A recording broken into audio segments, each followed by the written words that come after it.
how challenging is it to sort of to steer clients, to steer customers in the appropriate direction, to help them understand the distinctions that they're making with the different forms of AI? Yeah, I think everyone is sort of grappling with this question in real time right now. But to me, agentic AI is an evolution that we're going through from AI being a little bit of a co-pilot. You had a human in the mix, you used it for knowledge augmentation, you used it for creating content, used it for coding, but there was a lot of humans involved.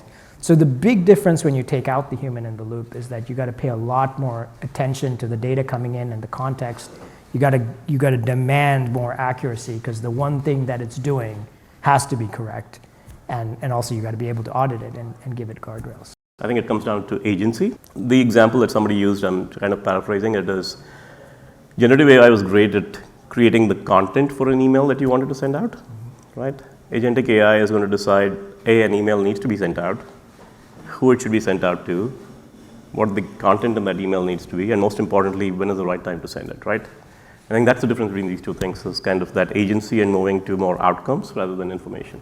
And so, Vivek, we opened with the idea of Agentic as a strategic partner.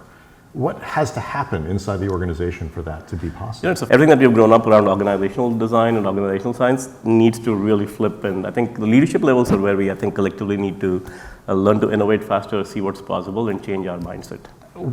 How do companies really understand if they have like a unified data architecture? The big risk basically is if you don't have a unified data, not necessarily a physical data unification, as in bringing something to the middle, which I think is very hard to do with things like GDPR and natural data silos and segmentation, which you can never actually bring together. Mm-hmm. So you need to have a way to basically have a logical unification of the data, where as these LLMs and as these agents make calls to understand what is it they need to produce their tasks, you're searching all these silos.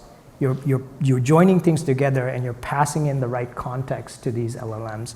The re-ranking, the searching and joining, all of that is the context engineering that you need to have as a data strategy, a logical data strategy, not a physical data strategy, in order to really make this work. What's one thing that really excites you about what the future might hold? I'm looking forward for the days when, the AI automation, transforms the enterprise into an ecosystem where pretty much all employees are doing decision making, and you can have an enterprise which can scale 10x more than what is being done today by the employees, with all these tools being brought in. I'd echo the pace of innovation that could occur with this agentic world and the generative AI world is great, and I actually am very optimistic about human potential and the things that humans could achieve in their potential with this generative AI. So we've always been a very resilient species, and we've used our tools well, so I'm excited to see how we do that with agentic and generative AI.